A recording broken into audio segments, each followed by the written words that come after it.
There's a red moon rising on the Cuyahoga River, rolling into Cleveland to the lake. There's a red moon rising on the Cuyahoga River, rolling into Cleveland to the lake. Welcome back to the latest edition of the BBK podcast, BBK 87. This is your host, Brian Bullock, and with me tonight I have a couple of Clevelandites, or Cleveland, I don't know, Cleveland, I don't know what you guys call yourselves, but I have at Rolub, and I'm pronouncing that right, Seville, right, Rolub? That is correct. Okay. And then I also have Skating Tripods. Welcome to the podcast. Thanks, Brian. Appreciate it. And as I do with every new guest, since you're both new here, you guys could both address this. I'll have Rolub answer these things first here. An intro from a gambling perspective, how you got into betting and your betting roots, your favorite sports to bet, your most memorable betting moments, your approach to betting, however you want to introduce yourself. All right, so I could argue that I started maybe when I was 6 or 7 years old, and my dad would bring home the NFL weekly pick sheet where you just pick the winner of every game, and I think it cost $1 to enter at the time. We're talking like mid to late 80s, and I never won. Thankfully, that kind of changed later on, but when I really started gambling would have been junior year of college, which would have been the fall of 2000, and that was your typical college and NFL football games. A buddy of mine was into it, so he showed me this wonderful website called sportsbook.com. If any of you guys are familiar with that, a very reputable place. But of course, it was easy to get money in, so that's where I started.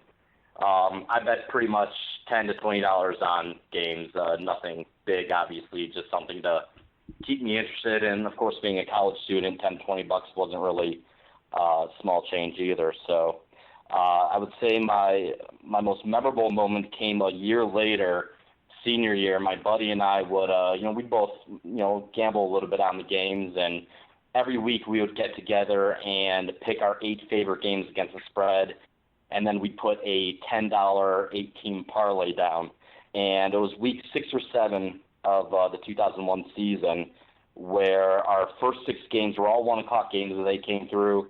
The 7th game was a 4 o'clock game that was decided pretty early, and the 8th game was the Arizona Cardinals and the Kansas City Chiefs. The Cardinals were, I think we were laying 2 or 2.5, and they had a big lead in the fourth quarter, started giving away points, and then I think it was Trent Green for the Chiefs was charging down the field, and it was either 4th down or there was maybe a second on the clock.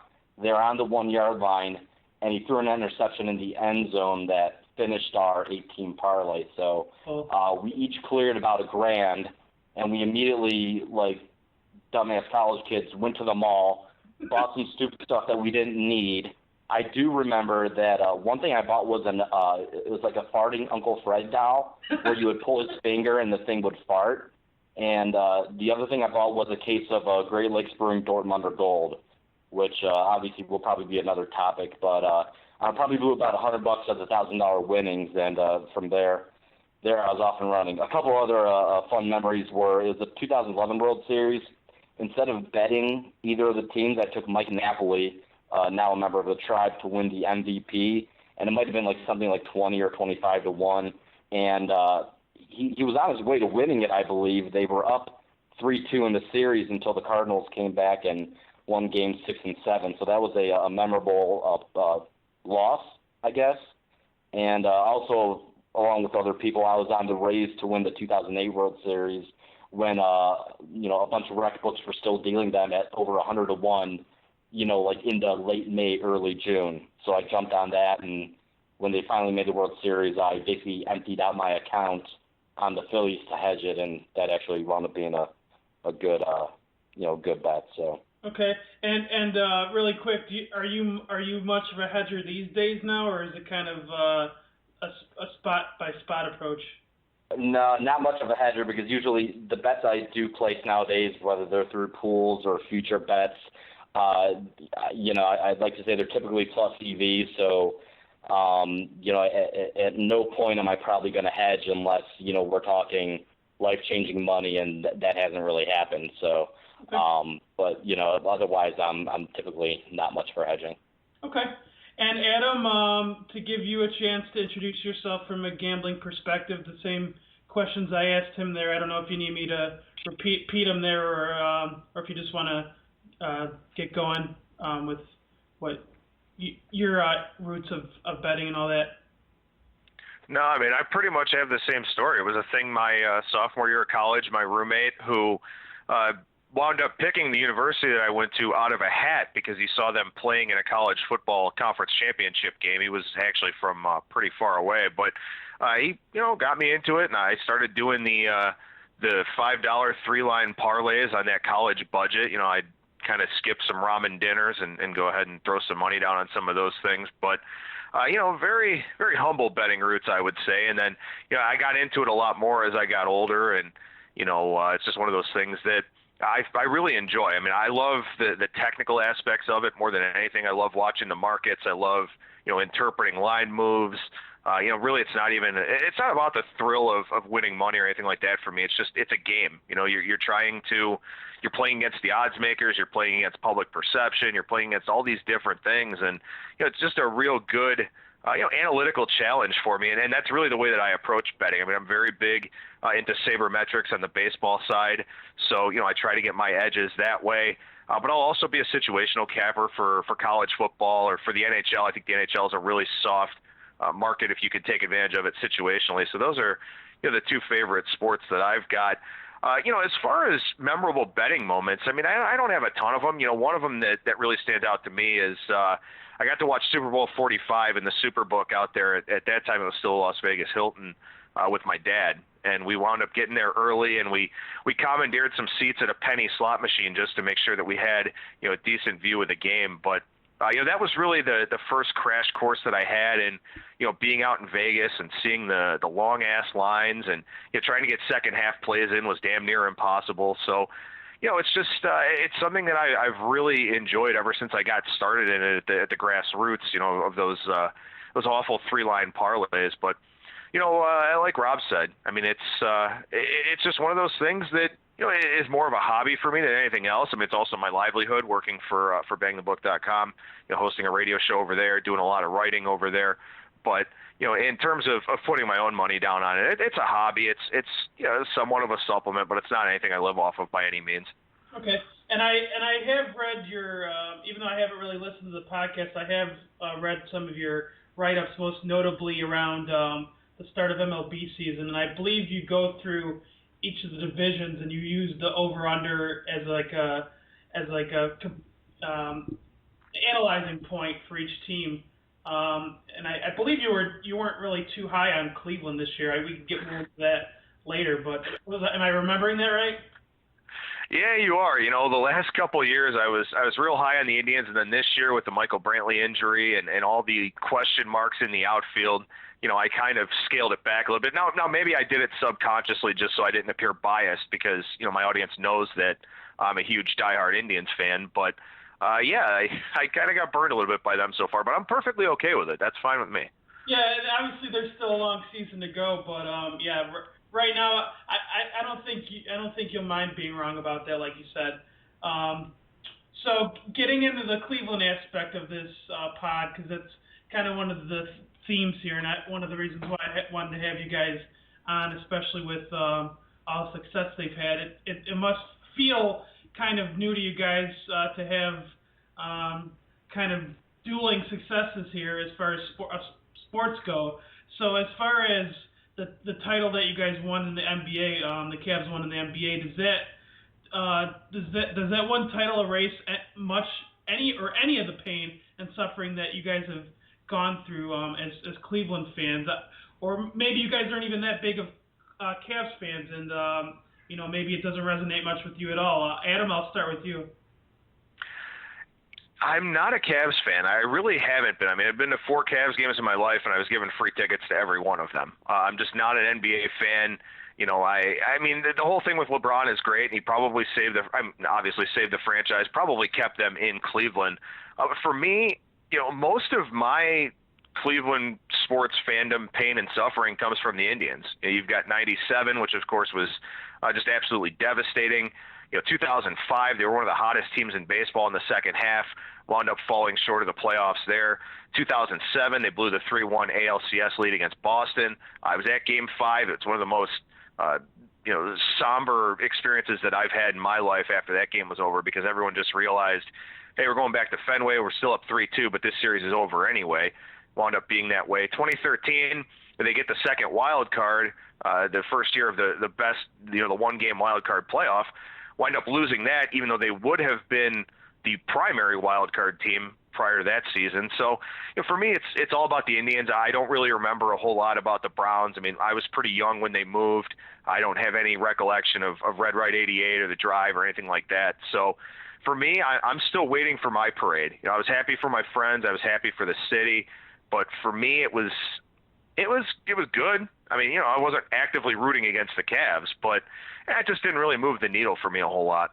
Sure. I guess I could feel the same way about the Blackhawks in Chicago, because I'm not much of a hockey person myself. So when they won it, I had friends that were happy, but it didn't really do anything for me. In fact, I think 2 out of the 3 that they've won recently, I had money against them in some way, shape, or form in the cup. So I was actively rooting against them. So I guess I could kind of feel it in that way, in the fact that I didn't really feel much on the Blackhawks end. I'd feel much better about a White Sox World Series, and I'm sorry about 2005. I actually thought Cleveland was going to overtake the White Sox.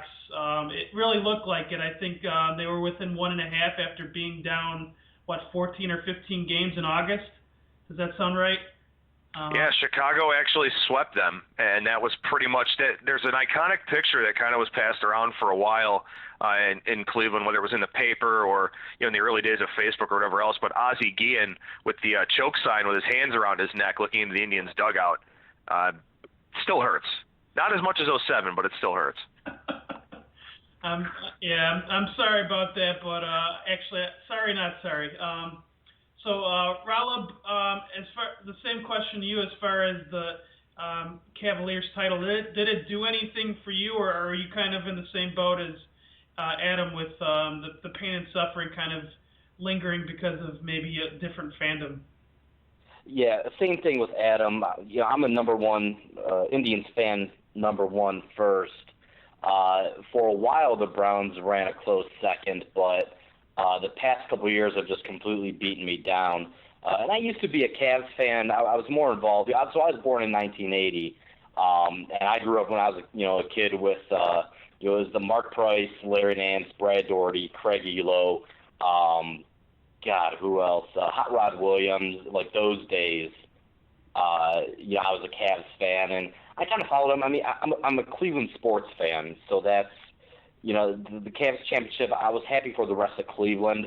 It's been kind of funny because I still think it hasn't sunk in with everybody yet. I mean, it just, you live with this thing for so long. It was the last title was the Browns NFL championship in '64, and really, you think of Cleveland sports misery. There wasn't much, kind of heartbreak or misery for about 20 years until, as Adam mentioned, Red Right 88, which I don't remember. But then the next moment would have been, the Drive, Elway's Drive, which I remember. There's the fumble, which I remember. There's the shot, which I remember. And all those, those were during my formative sporting years. So, those have beaten me down. But, I was happy for the city. But still, I'm waiting. I'll be at that Cleveland Indians World Series parade, that's for sure. If the Cavs win again next year, I'll watch a parade from home. Okay. But whenever the Indians do it, I'll be there. So yeah, I think you had mentioned that you went to the parade. I'm guessing it was just more to just experience it, to see what it'd be like. Exactly. What I told people is I just wanted to be one of the 1 million people who honestly could say they were there and plus our office closed for the day because the managing partners are big sports fans themselves. Okay. So yeah, I kind of had a reason to go down there. And it was kind of cool, but I mean, not to dwell on this, but I was about maybe 3/4 of the way into the parade route. The parade started maybe about an hour and a half to 2 hours late, and it was going really slow just because there were so many people there. They had to keep on stopping it to clear the streets. Surprise, surprise, we don't have experience with championship parades, so they didn't really know how to handle it. So by the time players got to us, it was kind of a warm day, and they were probably bored and tired. Early on, you saw LeBron posing in front of that iconic banner on the building. You saw Kyrie really mixing it up with the fans. But by the time they got to us, they were probably just ready to get to the rally and be over with. So by the time they got to us on the parade, it was anticlimactic. But like I said, I could say I was there. The combination of it being during the summer and the weather, a lot of people showed up. We had to debate whether a Browns Super Bowl parade or an Indians World Series would have been as big. And I just said it was kind of a perfect storm for the Cavs because it was early summer. It broke the drought. If the Browns, I'm just kind of funny, but if the Browns ever win the Super Bowl, I doubt they're going to draw 1 million people in downtown Cleveland in February. So. I spent the day of the parade listening to the Cleveland police scanner, and that was well worth its weight in gold. That was very entertaining. Well, there's a local podcaster that works for CLE Sound, and they do a one good sports podcast called Worthy of the Jersey. For Cleveland sports, I would check that out, and specifically basketball coaching. That guy was tweeting the Cleveland police scanner. So that was pretty. So as I was barely able to get connectivity down there, but it was providing some good updates for me on what was going on with the parade as we were just waiting for it to start.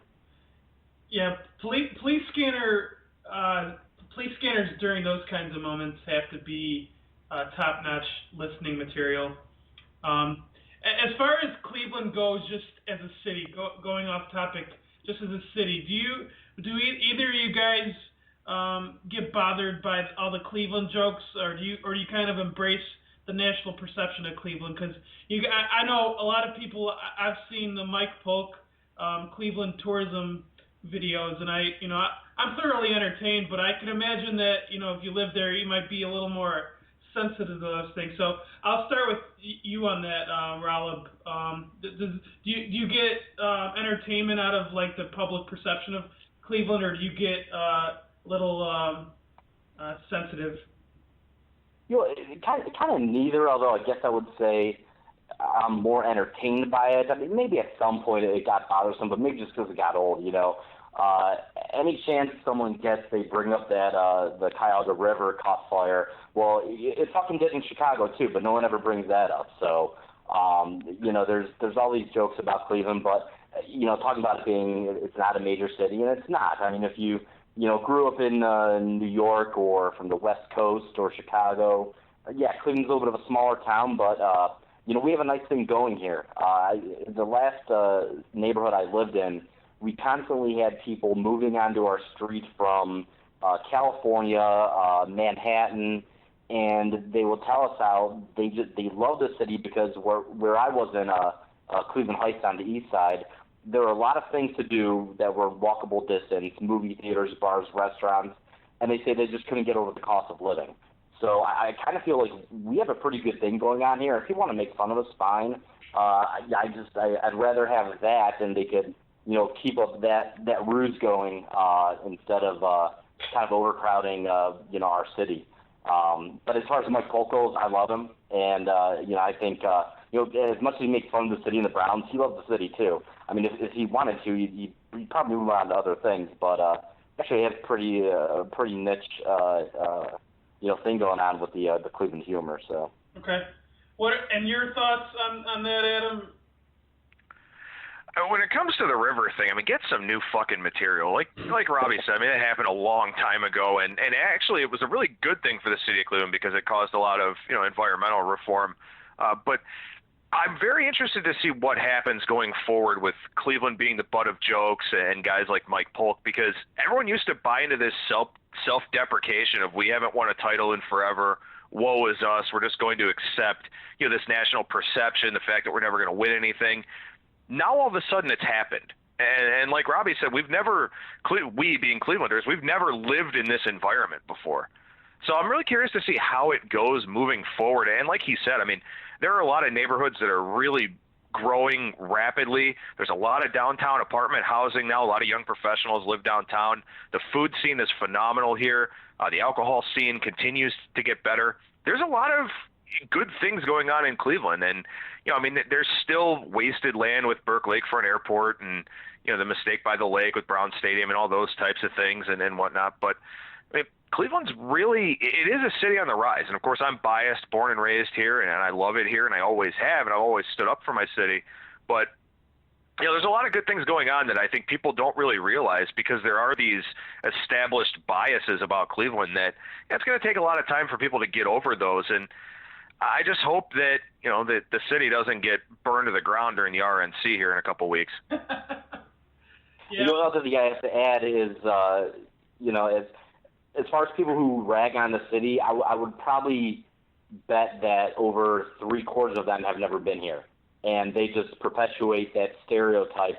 Because when you have people coming from other cities, again, unless you're a born and bred New Yorker and you're just used to the big city, people come to Cleveland, they usually have good things to say about it. I mean, even people from Pittsburgh come here and have good things to say about it. I've never had any of my wife, who's a native Western PA, or any of her friends or family who come here, they comment on all the fun things there are to do, and they're like, it's not that bad. I mean, they still hate the Browns and think we're a joke, which we are, but the city itself, they become fans of. Yeah, I've been to Cleveland, I think, 3 times in my life.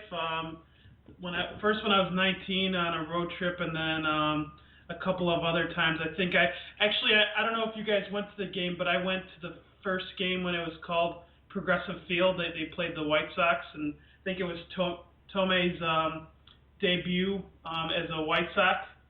I don't know if you guys remember that or not, but that was I think 2 of the 3 times that I've been there, and I didn't mind it. I mean, it had bars within walking distance of the stadium, which was nice. I don't have that experience as a White Sox fan, so I personally don't have anything to say. I mean, I get amused by self-deprecation of anything, even with Chicago. I know there's certain things with Chicago that people have to say that I'll just kind of laugh off, but I guess just take it with a grain of salt. I think the one thing I wanted to comment, Rolub, I know you tweeted something about if it was something about if Cleveland had sustained success, that somebody was saying that it could possibly turn into Boston or something like that. Because how Boston went from sucking in every sport to suddenly doing good and becoming an obnoxious fan base. Yeah, Boston were always, at least the Red Sox were the lovable losers because of the long-standing curse and everything. But I think before they even won the World Series, they were almost begging for people to like them and root against the Yankees. I've hated the Yankees forever. I started rooting for the Yankees to beat the Red Sox because I couldn't stand it anymore. And we've always had it's always been a Cleveland sports thing and not necessarily individual franchises. And I'm sorry, but the Celtics, the Patriots, I have no idea about hockey. Maybe the Bruins were good at some point, but they had success. So if your Red Sox didn't win for a while, I'm sorry, but the Celtics, won probably a decade's worth of championships over the past 30 years. So yeah, fuck them.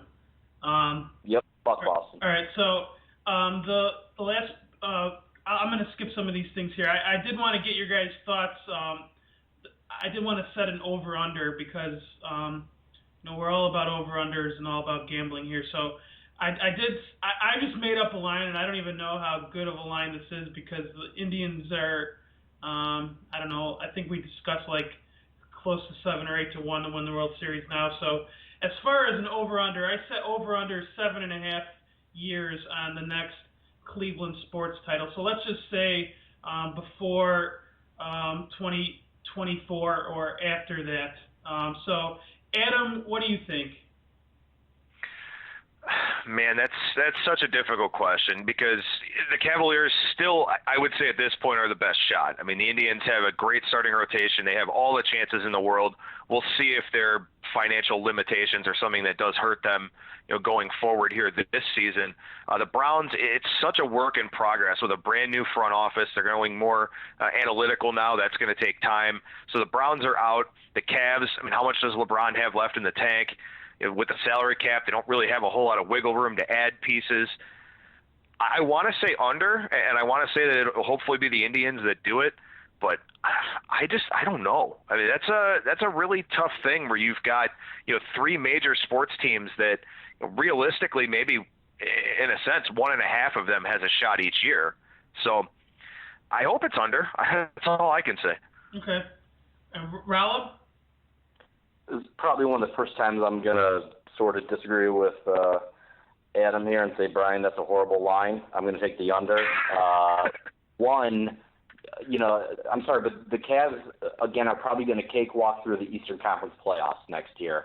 I don't really know which team's done anything so far in the first couple of days of free agency to really, step up to, what they're going to look like next year. So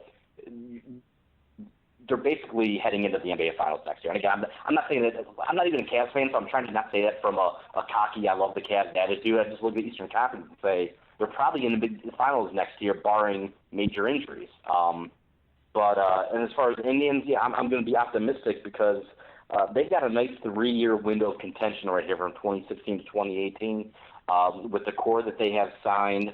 The front office has hinted that they're going to be willing to take on payroll and possibly deal from their farm system depth to make a move here to bolster the roster to make a run this year. And they did in 2013 when they traded for Ubaldo Jimenez, and they dealt two of their top pitching prospects at the time, Alex White and Drew Pomeranz. And that trade kind of came out of nowhere. I mean, you're hearing a lot of rumblings right now about Jay Bruce and I think Luke Roy and other guys they could add, but I'm going to say that they're going to go out and make a surprising trade near the deadline. And again, they have this 3-year window of contention. The tougher part about MLB is, you've got a bunch of luck involved in every playoff series, and so if they win the division, they've got the divisional series, the league championship series, and the World Series. Where, like I said, with the Cavs, I think the Cavs can pretty much just walk into the NBA Finals. So, but the combination of those two, and I'm going to take the Browns out of the equation. They could turn things around, but let's just say the Cavs or the Indians, I'm pretty confident one of them will win a title in the next 7 years. Okay.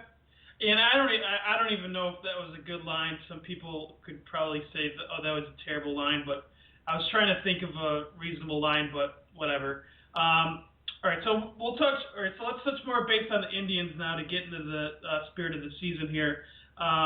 Before we touch base on the positive moments, of course, we have to bring back some of the heartbreak. And Adam, I think you mentioned some of your biggest heartbreaks as a fan. Which is there one of those for you that stands out more than the other?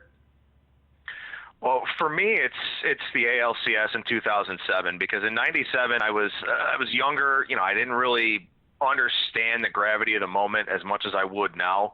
And in 2007, there is no way in hell that team loses to the Colorado Rockies. So all they had to do was win one of those last 3 games against Boston, and they would have gotten the World Series. They would have broken the drought. It would have been fucking awesome. But, they collapsed, and that one is still one that haunts me. I mean, you can point to a lot of different things in that series. Everyone likes to point to Joel Skinner giving Kenny Lofton the stop sign there at Fenway. Casey Blake, first pitch double play ball, completely killed everything that team had going. And there are just so many moments from that 2007 season that I can recall with great precision. And, for it to be something like that where I still think about that one so much almost 10 years later, that's definitely the one that stands out the most for me. Okay. And, Raul, would you agree with that, or do you have a different worst memory? Okay, well, I'll go back to agreeing with Adam. I think the 2007 season is kind of underrated in Cleveland sports misery because, like I said, the Rockies, they were on such a hot streak to get in the World Series that yeah, again, the Indians were going to roll over them just like the Red Sox did, and the way that we choked away that series against the Red Sox. I was at that same Game 5. That Sabathia, I want to say it was against Josh Beckett. That was Sabathia's chance to really kind of cement himself as one of the better players in Indians history, and he completely choked.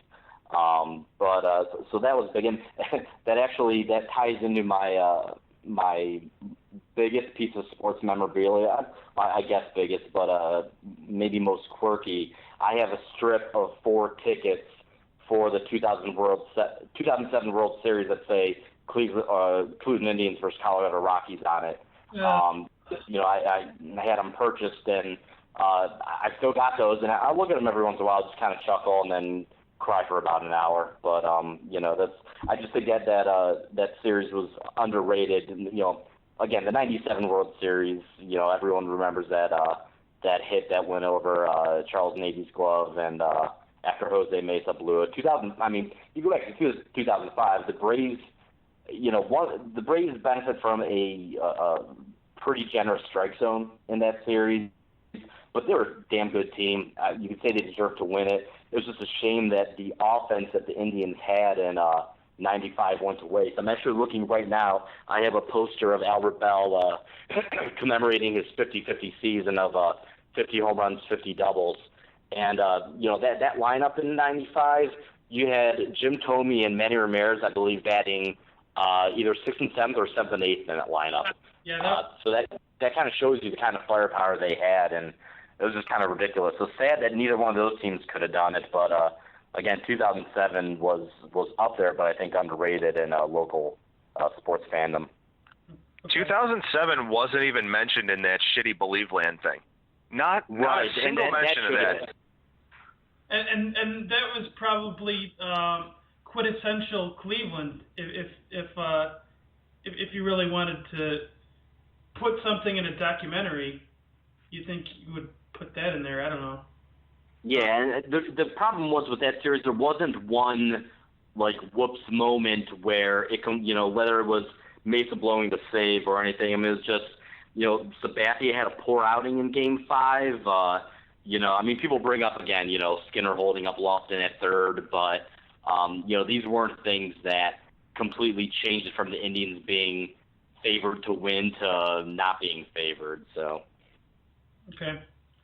All right. So moving on to the current season, I believe I've already touched base with Adam. So I'll let you address this again, Adam. But I'll start with Rolub here with as far as the Indians surprising you. I'd have to imagine that this season has, at least the start of it, has kind of caught you off guard in a little bit as far as I'm not sure if you believe that they would be a top 2 or top 3 AL team here, but would you agree with that sentiment?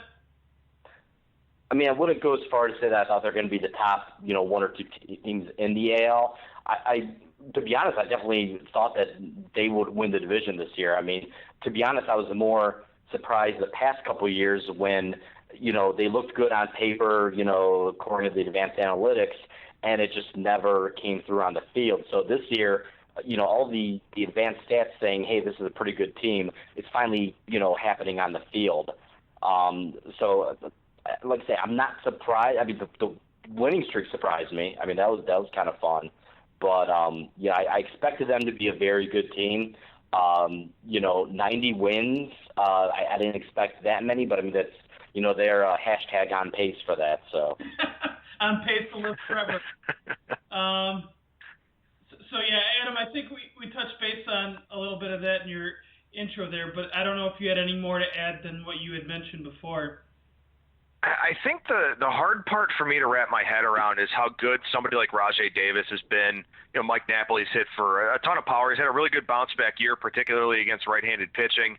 Tyler Naquin, who hit an absolute missile tonight out of the ballpark. This is a guy that's already, per Fangraphs, worth 1.5 wins above replacement player. I never thought that was possible. I knew the pitching was good. I knew the bullpen was a little bit shaky. And, of course, you got Francisco Lindor, who's an incredible player and a guy that hopefully I tweet every time he does something. I tweet lifetime contract because I'd love to see the Indians give him one of those Bobby Bonilla deals where they just pay him until the end of time.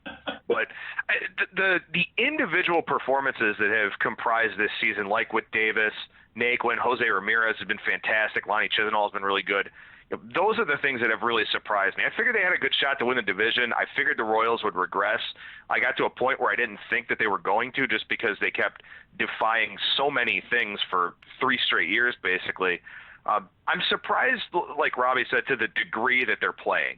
I mean, the fact that they entered tonight 18 games over 500, 6.5 game lead. I figured they had a good shot to win the division, but I didn't figure that they'd be running away with it at any point. And still a ton of baseball left to go, but I mean, this is a team that's obviously sustainable and going to hang around. So I'm excited to see what happens the rest of the way. Okay, and I guess I'll transition into one of the last questions here in that segment of questions there. Based on what you're saying, you don't. You're making it sound like you don't think they've peaked, or maybe you think that they'll maintain this pace as far as going into the second half goes. Is that accurate in your thoughts? I think my biggest worry is because they've played so well, I think that it kind of masks some of the problems that they have. They need better position player depth.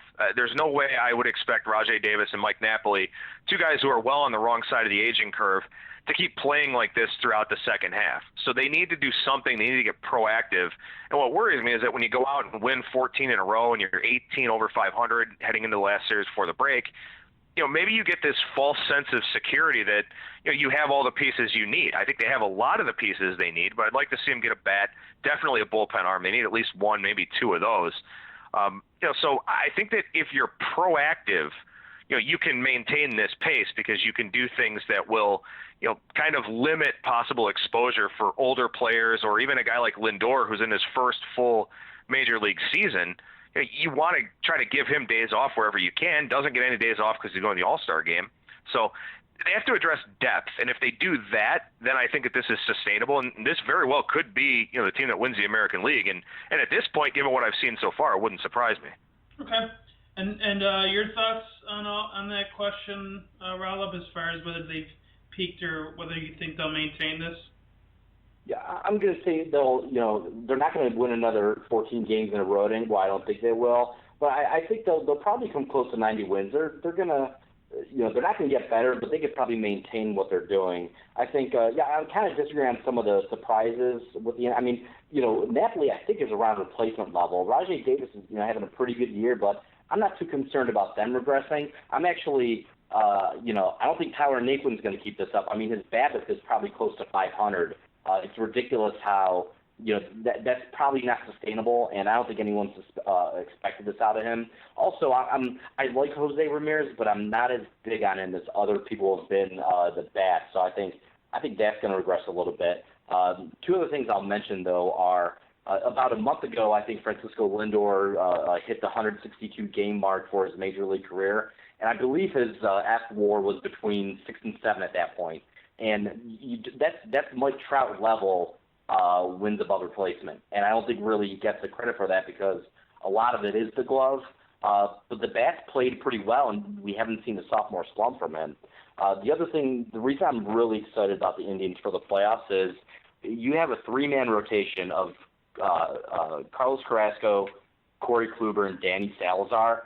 That no one's going to want to face that 3-man rotation, and if any one of them hits a bump, you have Trevor Bauer, right there to come in. So, and Bauer's really turned it around this year, and ever since Chris Jimenez has been his personal catcher, things have really clicked for him. So, pretty excited about that 3-man rotation heading into the playoffs. Lindor looking to be the truth, and I don't know, just the team's very likable too. I mean, there's a lot of these guys have fun playing together. You can tell the way they act together on the field. It's fun watching them play and win. Okay. And one last Cleveland sports nugget here. Do you guys? We talked a little bit about this before the pod, but if to share, do either one of you have future money, I should say, on Cleveland here? Because I have 25 to 1 to win the World Series. I believe, Rob, you had mentioned something before the pod.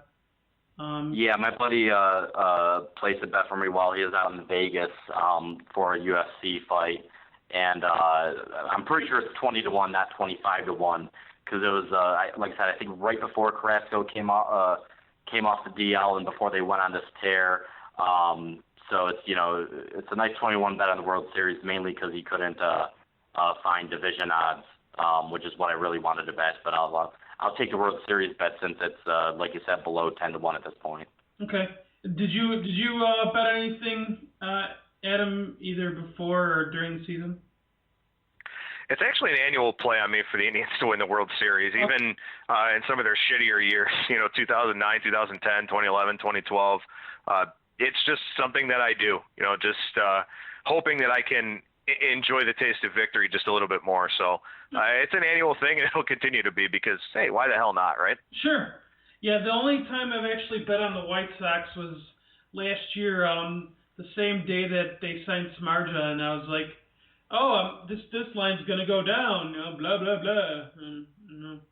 I think it stayed the same for at least a couple weeks because I have a shitty book. But hey Brian, I have to say that I get into advanced analytics as much as I can, but I really like the they got Samardzija blah blah blah as your reasoning for placing that bet. Yeah. I'm kidding, Brian. I love you. No, I hate myself, so you shouldn't really love me.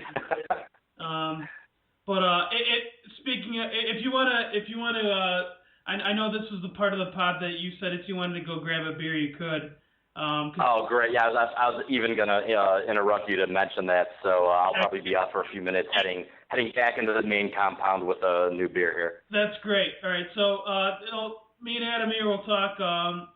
I'll ask you here a few of these questions here. So, have you been betting MLB on a daily basis, and if so, how's it been going so far?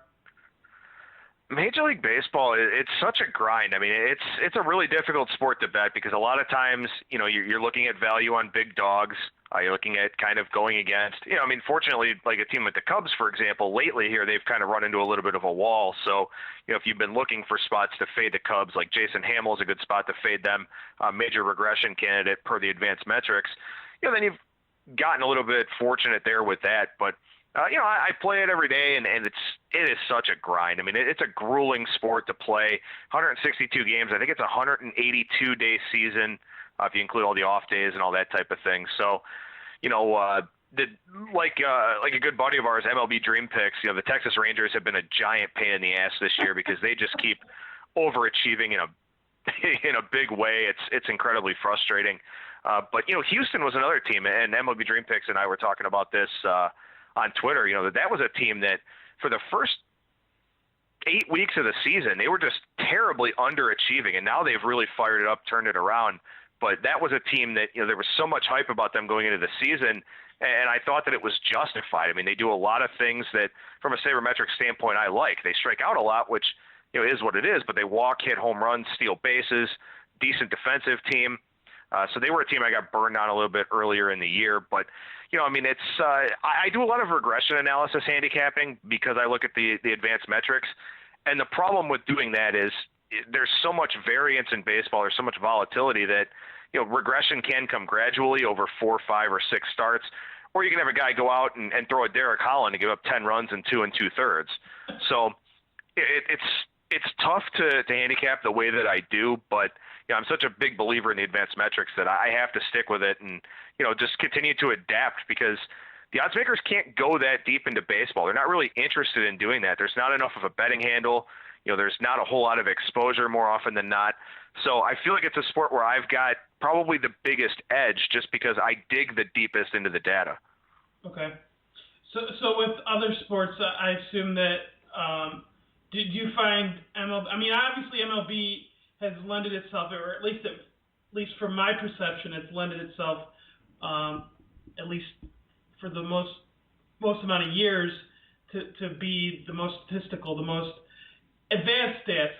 I don't know if that plays a role in what you're looking at and what you're betting. Because I mean, I know there's other sports that haven't lent themselves as much, or at least perception, at least to me, doesn't seem like there is as many advanced stats that bettors seem to quote compared to baseball. Yeah, hockey is one that's really, really growing in terms of the analytics community, and in fact, we've seen several analytics bloggers get jobs in front offices. And in fact, the Arizona Coyotes just hired I don't know if he was 26 or 28, but a general manager in his mid to late 20s. A general manager. I mean, this is a guy making a lot of the day-to-day decisions, but he comes from that analytical background. So I've tried to get into that a little bit more with hockey because I think that's something that could eventually be, the new sabermetrics, so to speak. But I don't really do it with basketball or with football. I'm more of a situational type guy with those sports. Okay. All right. So as far as the Texas Rangers, I think mentioned that any team's driving you mad betting wise. I think anytime I see certain things happening in a Texas Rangers game, I'm in this group chat that we'll joke around and say, like you'll see like the Rangers scoring like 2 or 3 runs on like one hit. Like it'll be like a bunch of walks and a hit batsman and like a couple of errors, and it just seems like they've ran into that quite a few times this year. And I have to feel like you probably look at numbers more than I do. I'm guessing you would consider them a major regression candidate for the second half. Yeah, absolutely. They're a huge regression candidate to me. I mean, they've got, last I looked, and this was probably about the middle of last week, they had 3 pitchers that were in the top 10 in ERA minus FIP, which is basically a regression metric of, FIP is fielder independent pitching, which is things that a pitcher can control, strikeouts, walks, hit by pitch, on home runs. And ERA, of course, takes a lot of defense into the equation. Rangers are a very defensive team. That's why they've been able to overachieve as much as they have. But if you look at some of the advanced standings metrics, like there's one called base runs, where it's expected runs scored, expected runs against, based on sequencing and all kinds of things like that. I don't want to get too in-depth here. But they've overachieved by 10 games in that base runs metric. Their projected record is 43 and 43 by base runs, but they're 53 and 33 on the season. Same thing with Pythagorean win-loss. They're 47 and 29 in that, which is a standings metric based on run differential. So they are definitely a team to me that I would look to sell pretty heavily in the second half. And then, Houston, actually grabbed a future on Houston not too long ago because I thought that they were a team that, would be up and coming. And I mean, here they are, they're 46 and 39 entering play tonight. So I think that, when you dig as deep as I do into baseball, and again, it's so much deeper than a lot of people are willing to go, I think that you can find some of these things that either make you look like a genius or you wind up looking like an asshole because you'll have the Kansas City Royals that just overachieved for 2 full years, go to a World Series, and then win one. So, we'll see. Hopefully it plays out that way with the Rangers. No offense to Shea and Irving out there. Oh, yeah.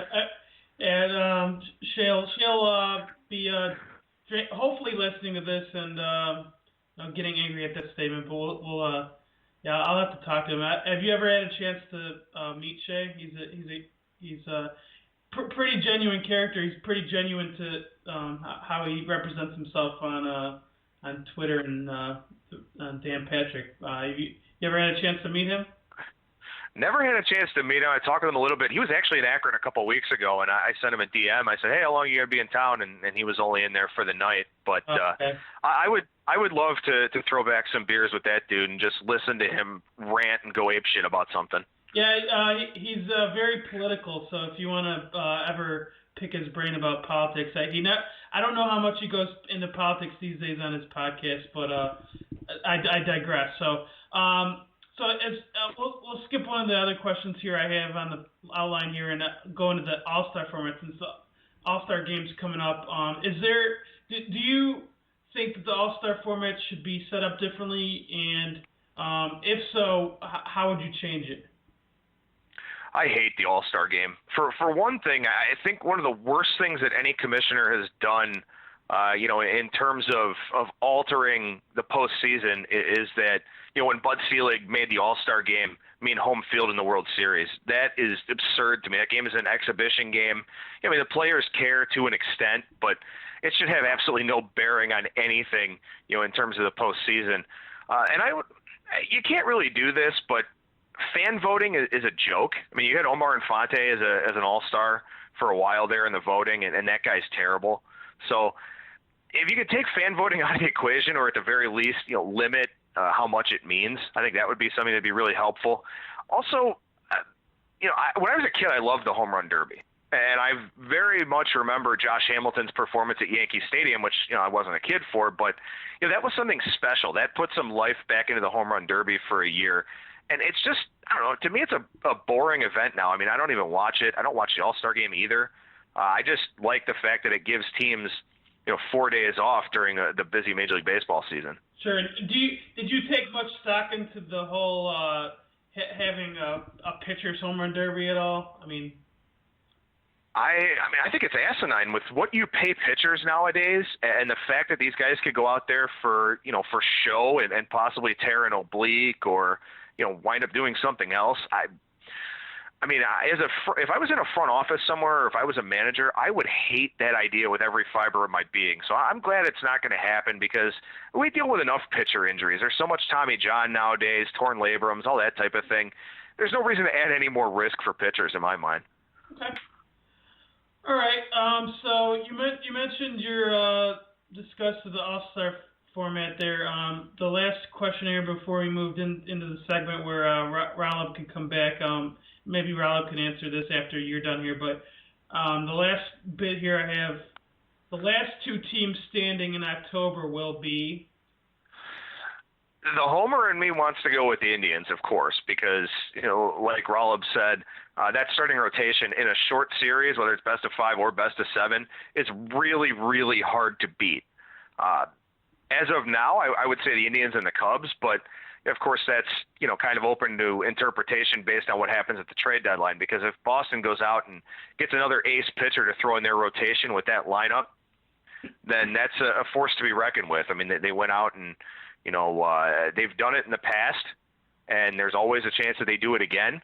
So for now, I'm going to say the Indians and Cubs, and I'm going to hope that that's the way it goes, and I will be hoping and praying that the Indians win, because if they don't, they'd be the Major League Baseball team with the longest World Series drought. So, yeah. If it winds up being the Giants or the Dodgers or something against the Indians, I'm more than okay with that.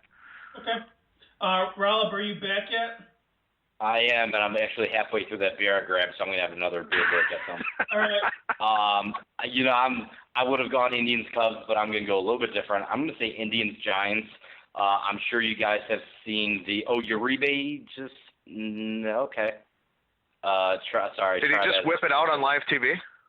Yeah, well, pretty much. I thought it was going to be a double down the line, but it's a single because he's fat and slow. But first and second with 1 out of the 9th, down 1. Anyhow, I'm pretty sure for Uribe he's just slow because he's dragging around like a 15-pound dick. Pretty much, and everyone in the Indians clubhouse will verify that's true. So, but yeah, I'm going to say Indians Giants, San Francisco, because there was this quirk in the scheduling where the Cavs went through where they swept Detroit, they swept Atlanta, and then they won 2 against the Raptors before they lost 2 and then won the series. And so the Indians just had a stretch where they swept the Detroit Tigers. Then they went to the Atlanta Braves and swept them, and then they went on and this was all consecutively in the schedule. Then they went up to Toronto. They won the first 2 games, and they lost the last 2 games. So it was perfectly correlated to the Cavs playoff run. And so we just want them to finish off with the Bay Area team. And whether it goes 7 games, I don't care as long as they win it. So you're going with trends there. Yes, turns, T-E-R-N-D-Z. Sorry, I pronounced that wrong. Turns. Yeah, no, that's okay. That's okay, Brian. It's gonna happen. Don't forget the even year Giants. Was it 2010, 2012, 2014? Yeah, I don't know. I forgot that. I mentioned that as a turn. We have a double turn, which makes it my 5-star lock of the century of the week. Perfect. All right. Well, for anyone that wants to tune into the pod now, this is where we'll kind of go off the rails here, and I think we're all kind of beer snobbish people. So since you went to go grab one, Rolub, before you do, we should all do like a can check. I don't know if I have a Goose Island Summertime here, and I'm about to finish that one and go into my Akari American Wheat Ale from Half Acre in Chicago. Rolub, I know you're a beer snob, and Adam, I know you are too. But Rolub, since you went to go grab a beer and you've been on a little drought here as far as the speaking here goes, what's your can right now? My can check is Dogfish Head's new one, Flesh and Blood IPA. It's a blood orange IPA, and I'm kind of over all these fruit infused IPAs, but per usual, Dogfish Head nails this one. So my favorite is Ballast Point's Grapefruit IPA or Grapefruit Sculpin. This is coming in at a close second, right above the I believe it's Uinta's Hop Notch Tangerine. So okay. Very solid. I'm going through the 6-pack I just got this afternoon on my lunch break, and so that's what I'm enjoying right now. Okay. All right. Are you Adam? Are you? Can we give you a can check, or are you taking a break since you had quite a bit during your golf outing today? I'm having this beer. It's a Polish lager. It's called Tiske. I was out at a bar last night. They had happy hour from 4 to 9. They were $2 a bottle, so I thought, well, I didn't know what it was. I figured I'd try it, and it's actually really, really good. It's from initially a brewery in Poland that was opened in 1629, and it's actually surprisingly, it's one of those really good get hammered kind of beers. So it's not heavy, it's not an IPA, anything like that. It's just a solid, relaxing on a weeknight kind of beer. Okay, it was a good Bebo knows recording a podcast kind of beer. So. Yeah, absolutely. Okay, good. That sounds familiar. I think I've had that one before, but I'd have to see the label, because the label, I can recognize a label sometimes more than I can if I actually drink the beer or not. It's got a red crown on it, and actually when I was looking for distributors in the area, the closest ones were in Chicago, so it wouldn't surprise me if you know about it. Yeah, that makes sense. Okay. Yeah, if I went through my Untapped check-ins, I'm sure I had that on a previous Dingus Day, which is the big Polish holiday day after Easter every year. So I've definitely had that, as well as Poland's OK beer, which is definitely the name is suitable for it. So. Are either one of you fellow Polacks here? I'm half Polak. Okay. I'm a mutt. I don't even know what the hell I am, but it's probably 8 or 10 different things from Europe. So okay. I'm sure there's some Polish in there. Okay. Well, yeah, I don't know I was gonna say cheers in Poland, but Polish, but I don't. Ostrovia. That's right, Ostrovia. I should know that. That's right. I should know that, but I'm disgracing my heritage there. But as far as what you guys look for in a good beer. What do you describe the perfect beer as being? Adam? The best way I can describe the perfect beer is it's Delirium Tremens. It's I'm probably butchering the name, but it's a Belgian beer, and it's fantastic. It's my favorite beer of all time. Strongest. I'm not a dark beer guy. I don't like stouts or porters. I'm more of a lager and ale type of guy. But if you give me anything from Belgium, even if it's a wheat beer or a Hefeweizen or anything from up in that area, I'm all about it. No, I love the Belgian brews. That's probably my favorite. I wouldn't say genre. I'm using the music term there, but yeah, that'd probably be my route as well. As far as Belgian type beers are probably if I see that on a label and I haven't had it, I'm probably gonna buy it at the liquor store. So, Rolub, your thoughts? It's probably mainstream, but I could drink an IPA any day of the week. But the best time to get them, if you can get a wet hopped IPA right after the harvest and drink that, within 7 to 10 days of it being bottled canned, that's pretty decent. I've just gotten into the ghost style beers this summer. Those are kind of the salty, tart beers that are, usually between 4 and 5% ABV. It's good for mowing your lawn, which I kind of have a conundrum right now with that, with my new house. Yeah, you're not mowing your fucking lawn. No, probably not. I'm not a pour, so I'm going to hire someone to do it. But I can at least drink that while they're mowing my lawn. So, and then, but wintertime, a good barrel-aged stout, Russian Imperial stouts are good. I'm okay with porters, but there's got to be a good twist to them. Oscar Blues makes a good coconut porter, and a local brewery, Will Be Brewing, has won multiple awards for their peanut butter cup coffee porter, which is fantastic. So. Okay. All right. So as far as the beer goes, have either one of you guys tried to brew your own beer? I guess I have not. It's a lot of work if you want to do it right and do it by yourself. I mean, they have these, brew on-premise places where you can go in and do it, and that's cool. But my viewpoint is there's so many good beers on the market and good beers that are brewed here. I'm not going to do any better than them, so I might as well save the time and just pay the professionals to do it. Okay, Adam, have you ever brewed beer? No, I never brewed any. Like Robbie said, I mean, there's so much good stuff out there, and it's incredible how many different breweries have started up, especially in this area. I mean, there's a really good beer selection in this area, and I'd rather just try everybody else's and not really worry about all the hassle of making my own.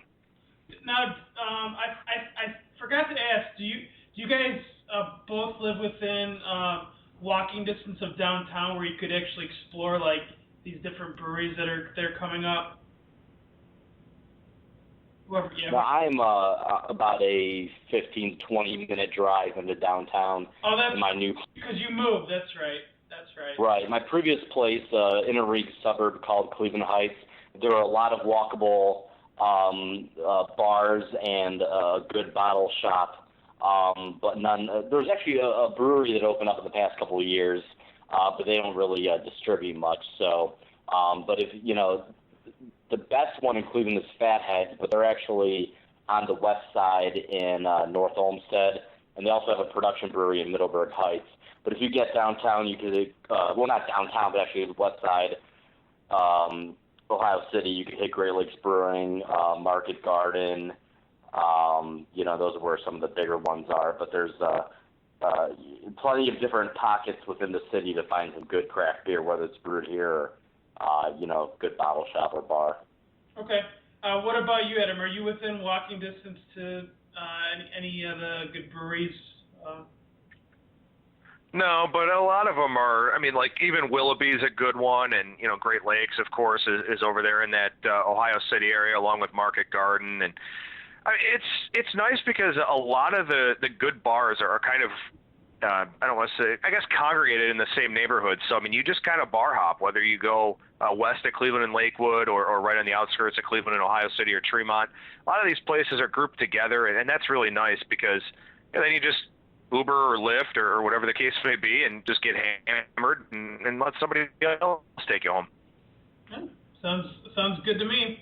So as far as beer tours go, I mean, you guys are talking up the beer scene, so I'm assuming that's probably something that maybe the average tourist might not know about as far as Cleveland goes. So if someone's passing through Cleveland this summer, what do you recommend that they, if they can only have time to go to one craft beer tour, or just one brewery to visit, what would you recommend, Adam? I would say Fatheads. I mean, like Robbie said, they've got a production place where they've got a little bit of they call it a brew pub, tap house, something like that, but they've got tours. It's like $5 or something like that. Great Lakes Brewing Company does the same thing. So, I mean, either one of those two, you can't really go wrong with those. I mean, Great Lakes is closer to downtown, but I mean, both of them are really outstanding. Okay. What about you, Rolub?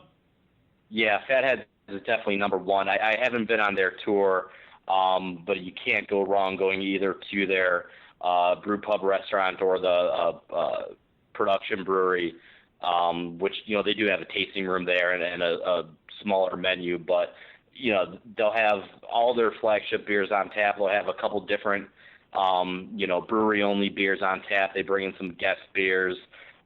That's the place to go. I did the Great Lakes tour a long time ago, and it was a really good tour as far as, brewery tours that I've been on.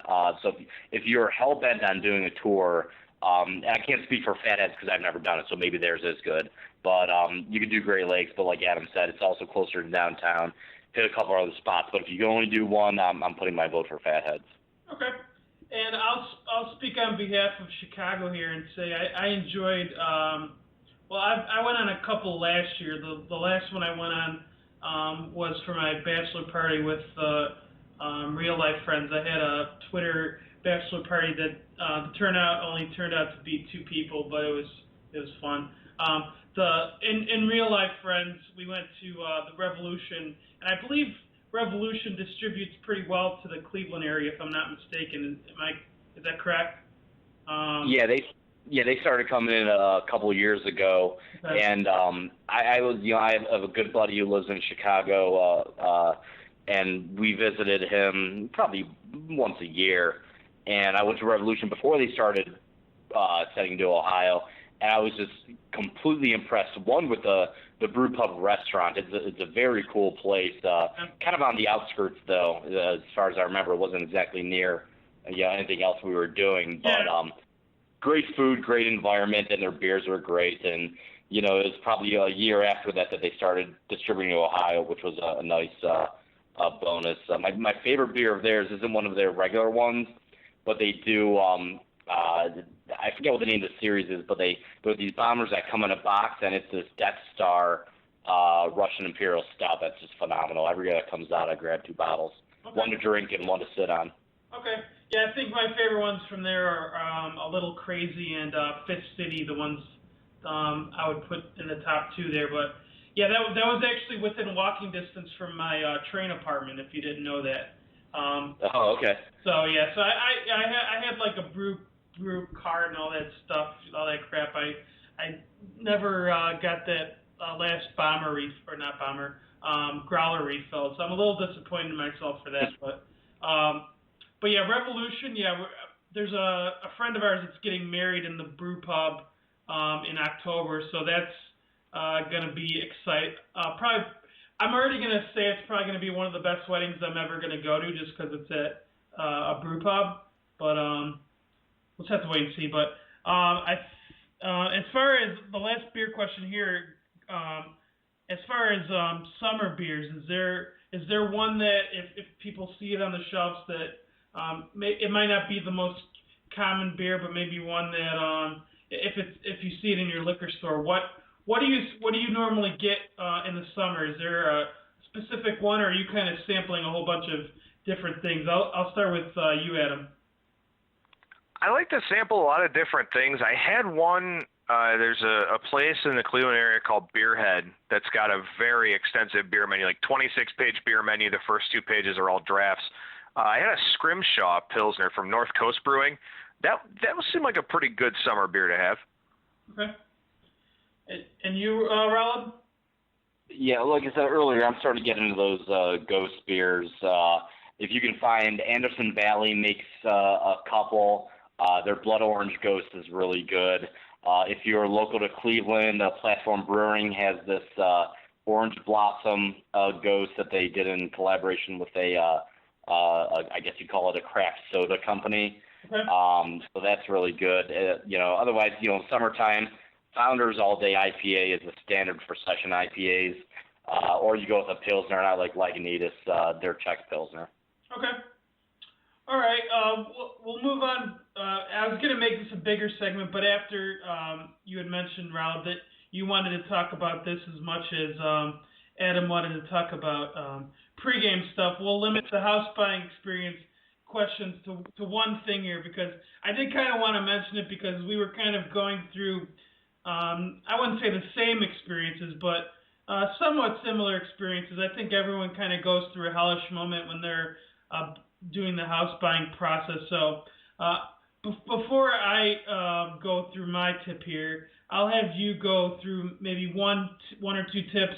It could be about the actual house buying process itself for those degenerates of friends of mine that maybe haven't done that yet, that might benefit from a piece of information that maybe a lesson learned that you could share with people.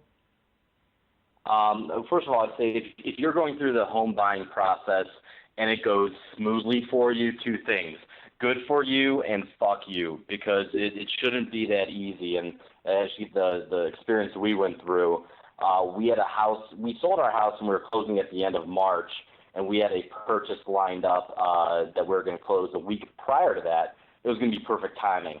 Long story short, the seller, they were not on the up and up about some things. It was a flipping company. They were delaying getting us some info, and the final straw was they were withholding information that A, would have either been a $4,000 repair that we didn't know about, or B, the house could have burned down, and A, we could have died. Am I on to another A and B? I don't know. Well, we could have died, or if we survived the fire, then it wouldn't have been covered by home insurance because it was a known defect, and we would have been suffering financial devastation and catastrophic loss. So one thing I recommend, which I found that it's definitely not standard throughout different cities or states, get a home inspection done. Some cities will make it mandatory if you're selling your home. The city we're buying in didn't, so it's on the buyer to request one. And my last house turns 100 years old in 2 years, the one that we sold. And so all the things I went through with that for 10 years, I kind of know what to look for, but you need a home inspection to really uncover the other things you may not see, especially if you're a first-time home buyer. Because the last thing you want to do is, make that financial commitment and then find out there's other things that you weren't expecting that, are going to come up and are going to cost you money. So. Sure, yeah, and I think we've based a lot of our decisions on what we want to do with our house initially based on that home inspection, the things that the person selling wouldn't fix that we kind of expected they wouldn't fix, but I would say that's a good outline of things that you could use to fix your home once you buy it, assuming that you do buy that one. And when you're in the negotiating process with the initial contract, you want to make sure you have, it's pending a home inspection. Then after the home inspection, you have a removal of contingencies with all the things you want fixed, and you want to make sure you get those fixed. And if you don't, you go back to the negotiating table and try and get some money back because. You think you're being sold a bill of goods, you find out it wasn't that, you want to at least get some, monetary compensation. Sure. And I'll make my one tip very quick. And it was actually a tip that towards the end of 2015 when I was starting this process, one of my guests towards the end of the year podcast, Sizzle Sports, was saying, if you are going to do the house buying process, anytime they ask you a question during the process, the lending process, answer as fast as you can, get the paperwork in as fast as you can, because there's going to be a fuck ton of delays on other people's ends, but if you could, whatever you can control, try and get it done as soon as possible. So that's a great piece of advice. I agree. And you, Adam, you said you didn't have house buying experience, so is that right? Yeah, nothing for me in that area. Okay. I just wanted to make sure. I didn't want to shortchange you. I know you had kind of mentioned that you didn't really have much to say, but I wasn't sure if that was because you had the same experiences or if you just the bad experiences or you just haven't bought a home yet. Okay, so we'll go into the listener questions here, and there was a few here from everyone's favorite podcast guest here, Thick Slicing, and one of them was the Cleveland question here, your favorite sandwich at Melt. And Adam, your thoughts? I've actually only been to Melt a couple times. Once I just drank. The other time I had the Dude Abides, which is their meatball sandwich, which is actually pretty damn good. But that if you want to feel extremely gluttonous, Melt is the place for you to go. Okay. All right. What about you, Rob? The absolute best is the Hungry Hungarian, which is a chicken paprikash melt, and they used to do it for 1 month in January, but now it's even down to like a special 1 week period whenever the fuck they feel like. So I'm on their email list to make sure I find out when they're having it. I go in there and grab it. But the reliable that's always on the menu is the chorizo and potato sandwich, which is a can't miss. Okay. All right, and sticking with you, Rob. Here, he wanted you to cosplay as Kane for him. Can you? Yeah, that is 100% yes. But first, we're gonna have a little clean shave at Quintana's Barbershop and Dream Spa, and then we're gonna head upstairs for a bourbon in the Speakeasy Bar, and then we're gonna head down to Greenhouse Tavern for some animal fruit. So tell Stick we're gonna make a day of it. But yes, the Kane cosplay is in play. Okay, sounds good. And I think this is directed towards me, but if either, I don't believe you have one, Rob, because you were mentioning that you'd maybe get one if you did get a lawnmower. But what would you think the best way to fake it steps at Fitbit? Because everyone thinks that I cheated in the contest over the weekend because I destroyed Vegas Watch, and apparently nobody can beat Vegas Watch legitimately. It has to be through cheating. So if you were going to cheat using a Fitbit, how would you cheat? Adam? Well, I don't have one, but I remember the episode of The League where Ruxin did it by jerking off, so I presume that would probably be the best way to do it. Well, you'd probably, I think you have to set it to dominant hand, because I think I have it set, I think I have mine set to non-dominant hand, and I'm not sure if that's, I'm sure that's not a masturbation reference for Fitbit, but I can't confirm that does that. But can you deny it though? I can't, because I haven't really looked at the before and after. But all right, so we're kind of on the fence there. All right. So if any listeners here have tried that to see if that increases your steps, I'd be curious, because I'm always looking for good ways to cheat in these non-money paying contests. Rob, would that be the direction you would think as far as cheating with a Fitbit goes? I mean, like anything at this point in my life, I'm 36. I'm a professional. I'm going to pay someone to do it. So, maybe if I'll see a guy running past my house, I'll ask him to put it on. The guy I'm going to hire to mow my lawn, maybe he can wear it. But there's a price, and I will find that price, and I will pay it. You're the $1 million man over there in Cleveland. Look at you. Pretty much. Everyone has a price. All right, and so Grooven asked how happy you guys are that Pittsburgh doesn't have an NBA team. Rolub? Yeah, I'm pretty ecstatic because the less often those Western Pennsylvania mouth breathers are coming to Cleveland, while they're not on work release, then the better off we are. So, it's great. Adam, do you have similar sentiments there? There's no way I could say it any better than Rob just did, so I'm just going to go with that answer. Okay. All right, the last one we hear was thoughts on the Deadspin article. Obviously, that was a big article a couple weeks ago within the gambling community. And Rolub, I know that you were the one who controls that list, I believe, of civilians that was referenced in the article. First of all, did that give you a little boner to see that to see you guys mentioned like that? It actually gives me a big boner to see us mentioned like that. But basically the reason I'm the curator of the list is because I believe I was one of the beta users on Twitter that was allowed to create lists before everybody could. Okay. So just for ease of the group, which was probably only like low 20s at the time, just to kind of use TweetDeck to maintain a conversation without having to add everybody or whatever. I put it together at Vegas Watch's request, and then people would get added or deleted.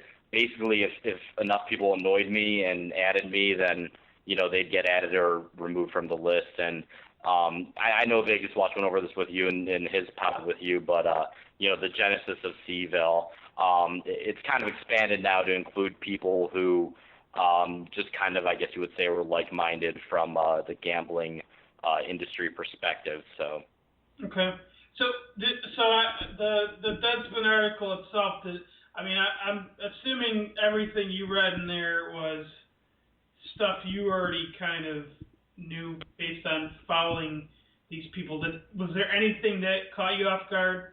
Of course, and no, nothing was new, and I think the work that was done in researching that and those who aided him, I think it was well done, and obviously Vegas Watch was instrumental in that, and also I don't think he was mentioned by name. I believe JBXX21. He for a while he'd been producing those monthly charts of their up and down units, and that was always fun to retweet and point out. So that was good to see that kind of come to light. The one thing, so I'm glad this got some mainstream exposure, but I'd like to hear the people who really go to RJ Bell, aka Randall Busack, kind of come out themselves and say, what they think. Because I know Dan Patrick's show, which I love listening in the morning just because I need something mindless to listen to while I'm at work. They would either have him on or quote him, calling him the Vegas expert. And I haven't heard them mention it at all, but I do know one of the Seville members had some back and forth with Scott Van Pelt.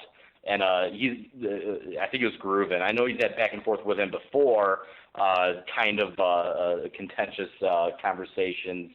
But I think Van Pelt sort of, admitted saying that it was a good article. So it's kind of good to see the mainstream kind of, take a look at this and be like, well, wait, maybe we are being, hoodwinked, and maybe we should look at this a little bit more than just taking this guy's word for it.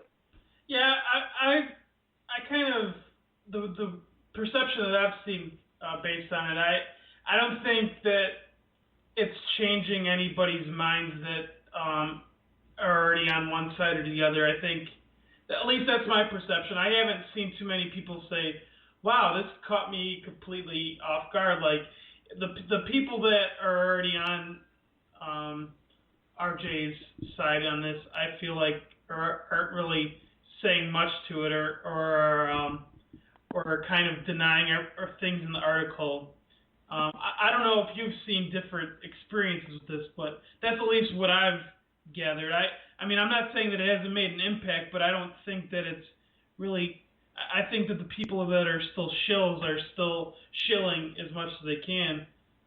Yeah, I think his closest allies and those who benefit from him giving them his info are, going to defend him or poo-poo the article or whatever. But I think people around the fence are, if you can just look at this, you're like, this is a fucking scam. And he can try and defend it all he wants, but, I think it's pretty cut and dry if you either don't have a dog in the fight or if you just come in not knowing anything about it.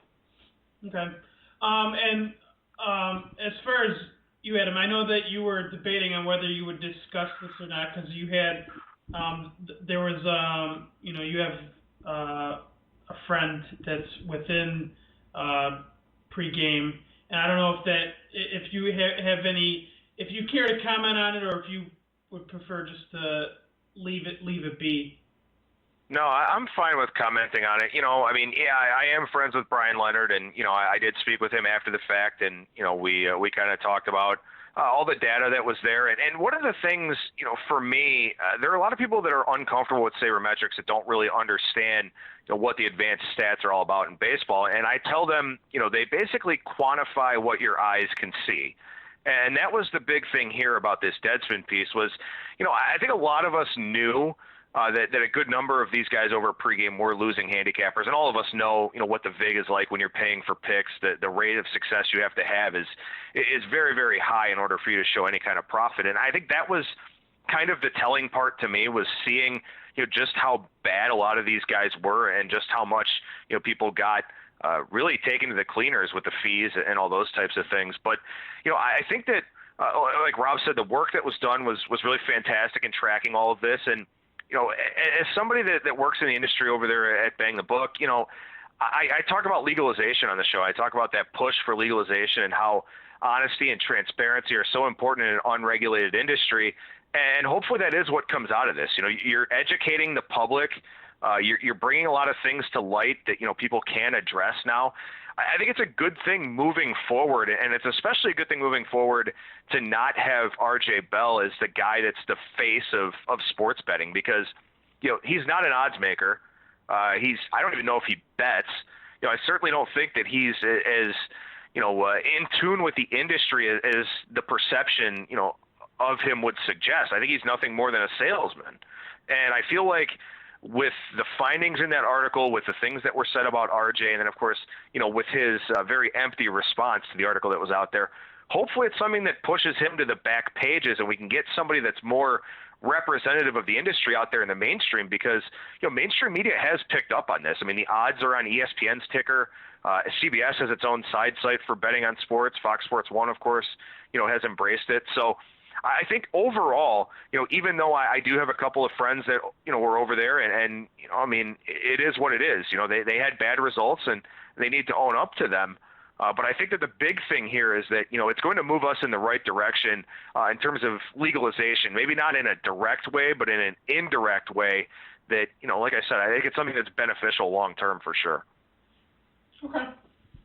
I think that wraps up. There wasn't any other listener questions that I wrote down here. Do either one of you have any final thoughts before we close this up? Yeah, embrace the variance. Always embrace the variance. All right. No, nothing for me. I really appreciate you having me on, and Rolub, it was good to talk to you outside of a Twitter DM. So hopefully we can catch up one of these days and throw back a few. Sure. Yeah. Yeah. Let's do a tribe game in late October. How's that sound? Beautiful. I'll meet you at the parade. Yeah. If there was a way, if I could convince my wife to drive out to Cleveland with me, if the Indians win the World Series, I could just show her the PPH betting slip that I have. I think I could pull it off, but that would be a nice problem to have, I guess I could say. So I'm all with you guys on the Cleveland here, on the Cleveland train here. So hopefully this isn't like the SI jinx here. I don't think I have enough listeners to make this a jinx, but whatever. But guys, thanks for joining the pod. And everyone, thanks for listening. I'll catch you guys next week around the All-Star break, and I'll have a new pod for you. But for this one, thanks again, guys, for joining, and I'll talk to everyone soon. Have a good night. Thanks, Brian. Cleveland, city of light, city of magic. Cleveland, city of light, you're calling me. Cleveland, even now I can remember, 'cause the Cuyahoga River goes smoking through my dreams. Burn on, big river, burn on. Burn on, big river, burn on.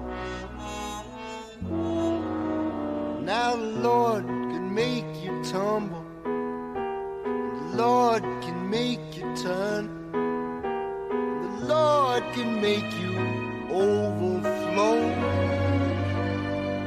The Lord can make you burn. Burn on, big river, burn on.